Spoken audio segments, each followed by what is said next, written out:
Урматтуу Сердар Курбангулиевич, ардактуу өлкө башчылары, бүгүнкү иш-чаранын урматтуу катышуучулары, алгач Түркменстан президенти урматтуу Сердар Курбангулиевич Бердимухамедовго, улуу түркмөн акыны жана ойчулу Махтумкули Фрагинин 300 жылдыгына арналган мезгил менен цивилизациялардын өз ара байланышы, тынчтык жана өнүгүүнүн негизи эл аралык форумуна катышуу үчүн чакыруусуна терең ыраазычылыгымды билдирем.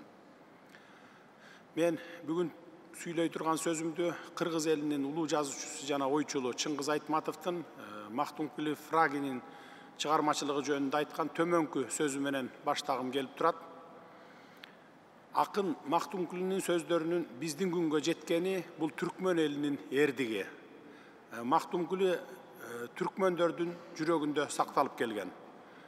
Дүйнө кезген бакшы дервиштердин оозунда, чоң кичине жолдордо, базарлар менен кербен сарайларда, боз үйлөр менен чабандардын очогунда айтылып келген. Акындын саптары менен жоок аттанып, өлүмгө да тике карашкан. Махтумкулинин ырлары жарык дүйнөгө келген ымыркайды тосуп алып, ал дүйнөдөн кайтканда да боздоп узаткан. Учурдан пайдаланып, боордош түркмөн элине дүйнөлүк деңгээлдеги акын жазуучулардын катарында Кыргыз элинин улуу жазуучусу Чыңгыз Айтматовго эстелик тургузгандыгына терең ыраазычылыгымды билдиремин.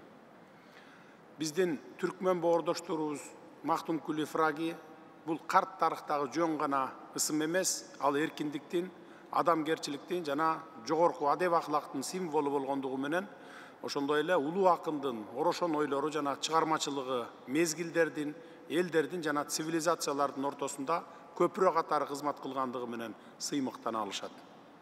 Махтумкули Фраги өзүнүн поэтикалык дүйнөсүндө элдик чыгармачылыктын бардык түстөрүн, байлыгын чогулта алган.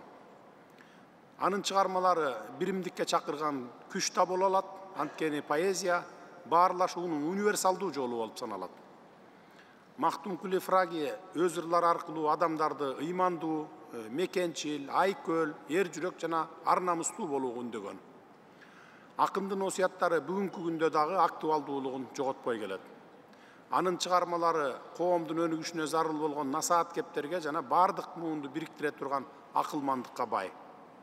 Бүгүнкү күндө акындын 300 жылдык мааракесин белгилеп жатып, эки элдин каада салты бири-бирине тыгыз байланышта экендигине күбө болуп турабыз.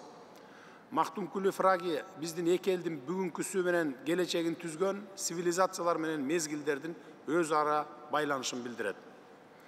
Анын чыгармаларынан тынычтыкты, элдер ортосундагы өз ара ынтымакты сактоо жана тарыхтан алынган сабактарга таянуу менен өнүгүп өскөн туруктуу келечекке кантип умтулуу керектиги боюнча соболдорго жооп табууга болот. Кыргызстанда боордош элдерде эле тарыхый мурасты урматтоого негизделген руханий маданиятты жогору баалайт. 2023 жылы Кыргыз Республикасында Махтумкули Фрагинин 300 жылдыгына карата Апаз Жайнаков атындагы Баткен облустук музыкалык драма театрынын сахнасында улуу түркмөн акынынын өмүрү жана чыгармачылыгына арналган Махтумкули спектакли коюлган. Аталган спектакль ошол эле жылдын ноябрь айында Түркмөнстанда да өткөн 4-чү эл аралык театр фестивалында да ийгиликтүү көрсөтүлгөн. Өткөн аптада Бишкек шаарында илимий чыгармачыл интеллигенциясынын катышуусунда чыгыш поэзиясынын классиги Махтумкули Фрагиге 300 жыл аттуу илимий практикалык конференция уюштурулуп, анда кыргыз тилинде тандалган чыгармалардын тандалмалар китебинин бет ачары өткөрүлгөндүгүн белгилей кетким келет. Урматтуу делегация башчылары, бүгүнкү форум эзелтен эле тарыхый терең тамырларыбызды бириктирип келген биздин өлкөлөр ортосундагы маданий гуманитардык кызматташтыкты чоңдоо үчүн бекем негиз катары кызмат кыларына ишенемин. Бүгүнкү күндөгүдөй форумдар биздин эки элдин ортосундагы байланыштарды кеңейтүүгө жана тереңдетүүгө уникалдуу аянтчаны түзөт десем жаңылышпаймын. Алар диалогду бекемдөөгө, келечекте тыгыз кызматташууга өбөлгө болот. Анткени маданият менен руханий дүйнө ынтымактын, тынычтыктын жана эл аралык кызматташуунун ажырагыс бөлүгү болуп саналат. Азыр биз дүйнө жаңы кыйынчылыктарга туш болгон доордо жашап жатабыз. Климаттын өзгөрүшү болобу, ааламдашуу же технологиялык революция болобу, биз баарына туруштук берүүгө даяр турушубуз керек. Дал ушундай учурда биз өткөндөрдүн сабактарына өнүгүү жолун көрсөткөн улуу ойчулдарга кайрылууга тийишпиз. Орток бабабыз Мактумкүлү Фрагинин калтырган мурасы сабырдуулукту, өз ара урматтоону жана жалпы ынтымак үчүн кызматташууну ар дайым эскертип турат.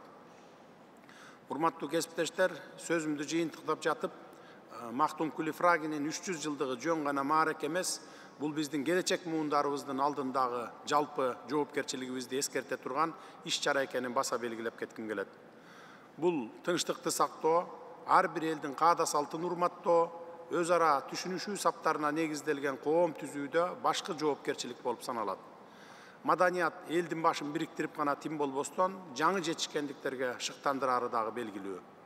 Ал бири-бирибизге урматсый жана ишеним көрсөтүүнүн негизинде түшүнүшүүгө, кыйынчылыктарды жоюуга жана бекем байланыштарды түзүүгө жардам берет.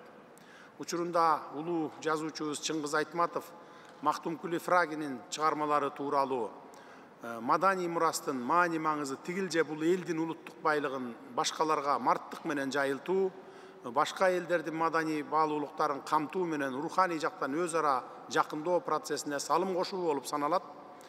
Мындай маданий мурасты таратуучу жардыланбайт, тескерисинче алганы көп болуп, руханий жактан байыйт деген экен. Форумдун бардык катышуучуларына өлкөлөр ортосундагы тынчтыкты жана кызматташтыкты бекемдөөгө кызмат кыла турган ийгиликтерди, жаңы идеялар менен жаңы ачылыштарды каалаймын. Мактумкүлү Фраги сыяктуу улуу ойчулдардын мурасы бизге, биздин мындан аркы ишмердигибизге жаңы жана ынтымакта жашоого дем бере берсин. Көңүл бурганыңыздар үчүн рахмат.